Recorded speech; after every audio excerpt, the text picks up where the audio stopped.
তো যারা গাইস কম বাজেটে সামনাসামনি কোথাও পরিবার নিয়ে ঘুরে আসতে চাও, তাদেরকে বলি তোমরা একবার অবশ্যই গনগনি আসতে পারো।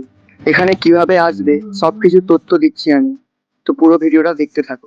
যারা পাঁশকুড়ার দিক থেকে আসবে তারা প্রথমে মেচোগ্রাম চলে আসবে, ওখান থেকে বাসে করে মাথাপিছু 90 টাকা ভাড়া দিয়ে সরাসরি গড়বেতা চলে আসতে হবে। যদি তোমরা সরাসরি গড়বেতা বাস না পাও, তাহলে প্রথমে মেচোগ্রাম থেকে ঘাটাল ও তারপর ঘাটাল থেকে বাসে করে আবার গড়বেতা যেতে হবে। এরপর গড়বেতা বাস স্ট্যান্ড থেকে মাথাপিছু 20 টাকা ভাড়া দিয়ে টোটোতে করে পৌঁছে যাবে আমাদের বাংলার গ্র্যান্ড ক্যানিয়ন গনগনি।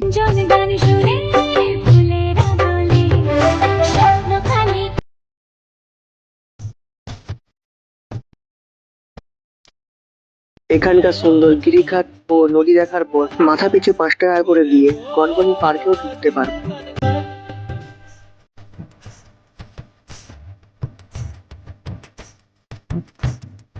এবং পার্কের ভেতরে হোটেল এবং রেস্টুরেন্ট রয়েছে, যারা অবশ্যই স্টে করতে চাইবে এইখানে তাদের জন্য স্টে এর ব্যবস্থাও রয়েছে। এছাড়া পার্কের ভেতরে রয়েছে পিকনিক স্পট, বাচ্চাদের জন্য খেলার জায়গা, ওয়াচ টাওয়ার ও অনেক কিছু।